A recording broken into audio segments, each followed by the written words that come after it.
Babasaheb Ambedkar, the chief architect of the Indian Constitution.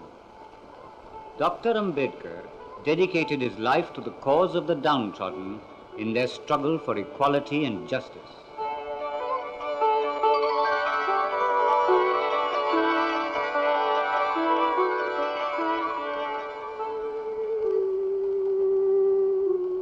Born of humble parents, Bhimrao was the 14th child of an army subedar. From his early years, he suffered the torments of the caste system.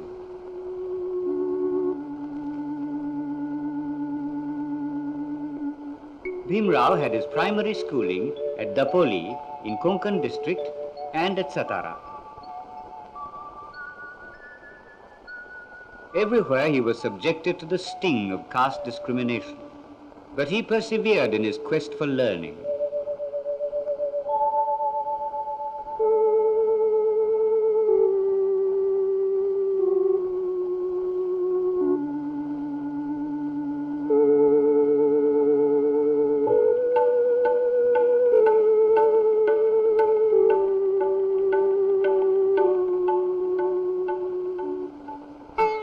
The family moved to Bombay. Though burdened by privations, Ambedkar finally moved on from school to college, aided by a scholarship.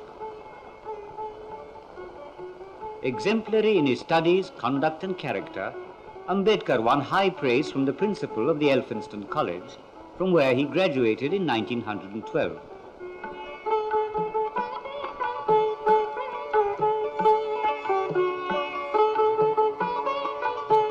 Sri Sayajirao Gaikwad of Baroda renewed Ambedkar's scholarship. He went to Columbia University in New York. He earned a master's degree in economics and later a doctorate.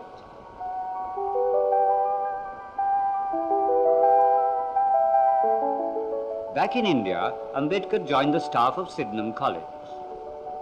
A short stint of service helped him save money to complete his studies both in economics and law in England.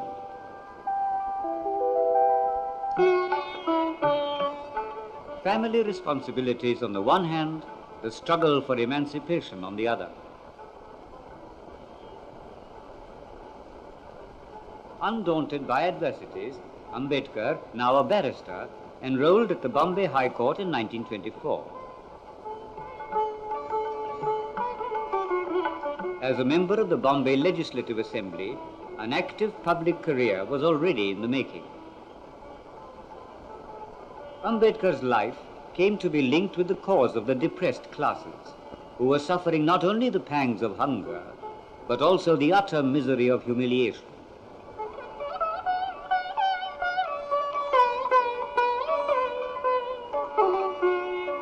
It was time for direct action. A public tank at Mahad in Kolaba District of Maharashtra was claimed by caste Hindus as private property. Hanjans were being denied their civic rights of drawing water from this pond. In 1927, Ambedkar and his followers led a satyagraha to protest against this unjust practice. A long drawn-out legal battle followed.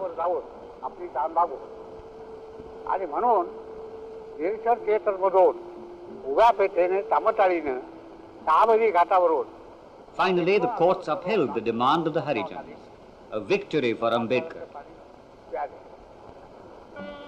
In his continuous crusade against untouchability, Ambedkar started a series of journals to wage war against the caste system. In a Marathi fortnightly, Bahishkrit Bharat, Ambedkar issued an editorial notice to the Hindu Dharma to reform itself. Among the various appointments Ambedkar held early in his career was that of principal of the Government Law College in Bombay, a tribute to his intellectual caliber.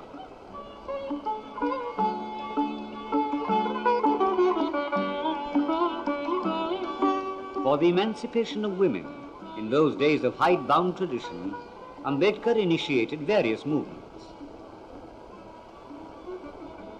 A Harijan wedding, conducted according to Vedic rites by a Brahmin Purohit, symbolized the assertion of the right of the depressed classes to be treated as equals.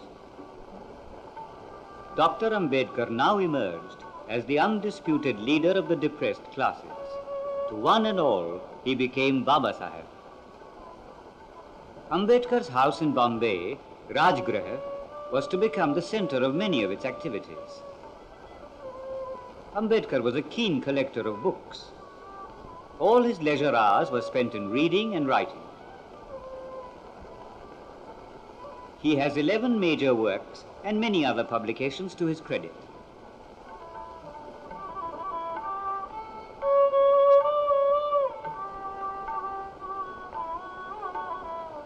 The area of activities was constantly widening, and in each sphere, Ambedkar brought together a band of dedicated workers to fight for economic and social justice.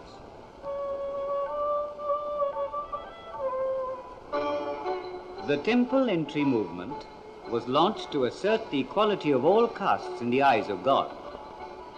In 1930, Ambedkar organized a march to the Kalaram temple at Nasik in Maharashtra.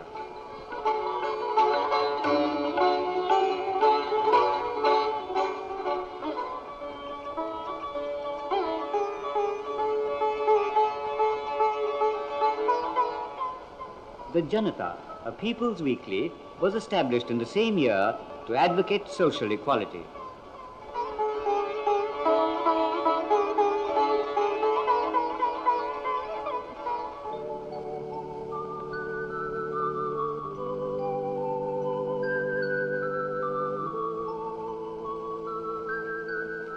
Ambedkar was a delegate to all the 3 sessions of the Round Table Conference in London. Here he demanded separate electorates for the Hanjans. The result was the announcement of the Communal Award in August of 1932.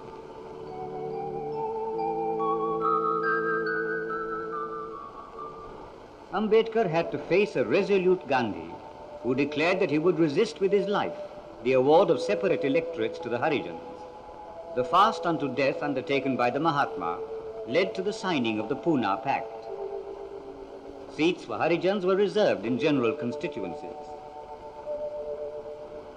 Ambedkar, at a public meeting, declared that the shackles of the caste system left no alternative for the sufferers except to walk out of Hinduism. Ambedkar's stature in the political field was steadily growing. He was appointed a member of the Viceroy's Executive Council. He utilized this opportunity to promote the welfare of the depressed classes in various ways. Among benefits that accrued under the new schemes were adequate allocation of central funds for education and reservation of government jobs for the backward classes.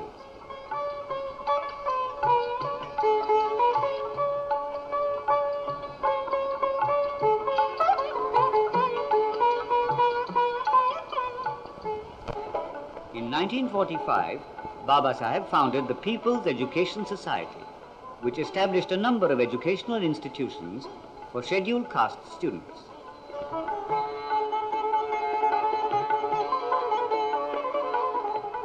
As an educationist, Ambedkar was fully aware of the importance of learning for emancipation. The curse of the caste system had condemned the depressed classes to ignorance and degradation.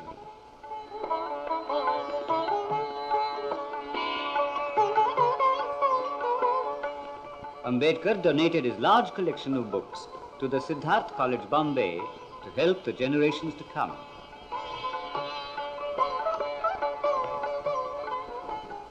On the national scene, the struggle for independence was entering a final phase. The Cripps mission explored the possibilities of settling the Indian political problem. The mission was a failure, with almost all leaders turning down the proposals.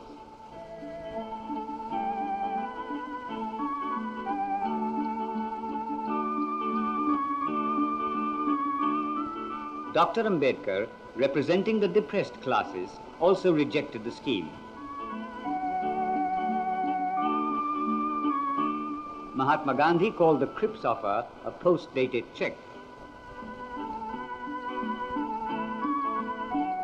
Finally, in 1946, the British Cabinet mission arrived to discuss plans for the transfer of power.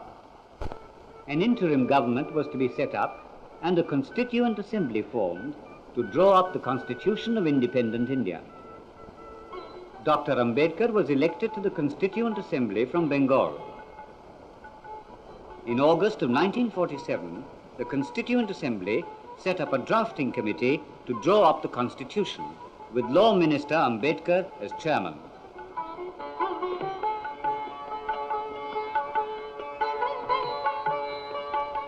Speaking in the Constituent Assembly, Dr. Ambedkar said, "So far as the ultimate goal is concerned, I think none of us need have any apprehension. None of us need have any doubt. But my fear, which I must express clearly, is this.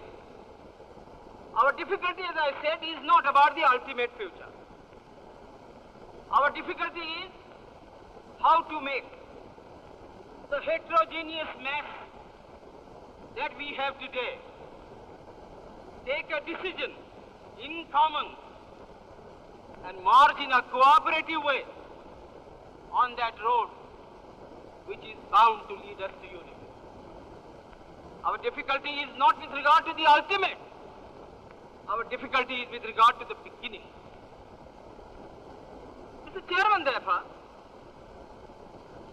I like a strong, united center.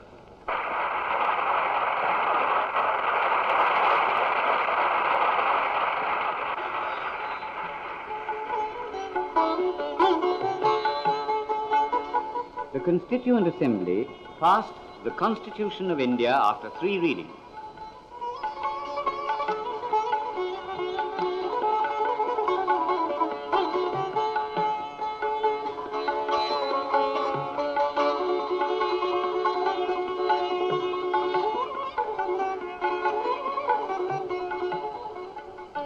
Ever since independence, the nation has pursued the goal of social and economic justice, especially for the depressed classes. Untouchability stands abolished, and any imposition of disability on this account is an offense. Here is a center for special training of scheduled caste students appearing for the Indian Administrative Service examinations. The Republic of India had Dr. Ambedkar as the first law minister. As Union Law Minister, Dr. Ambedkar sought to pilot the Hindu Code Bill to ensure uniformity of the law throughout the country and to reform social and religious practices. Failing in this mission, Dr. Ambedkar resigned from the Union Cabinet on September the 27th, 1951. Recognizing Dr. Ambedkar's role as a constitutional expert, Columbia University honored him with a doctorate of law.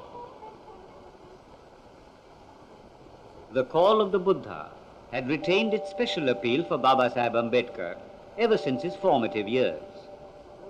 He now turned to the Buddha to seek a new path. 1956 was the 2500th anniversary of the Mahaparinirvan of Lord Buddha. On the 14th of October, the day of Dasara, Ambedkar embraced Buddhism.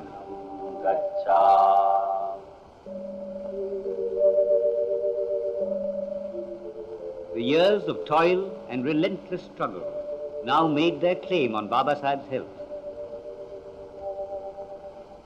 The end came in Delhi on the 6th of December 1956 at the age of 65.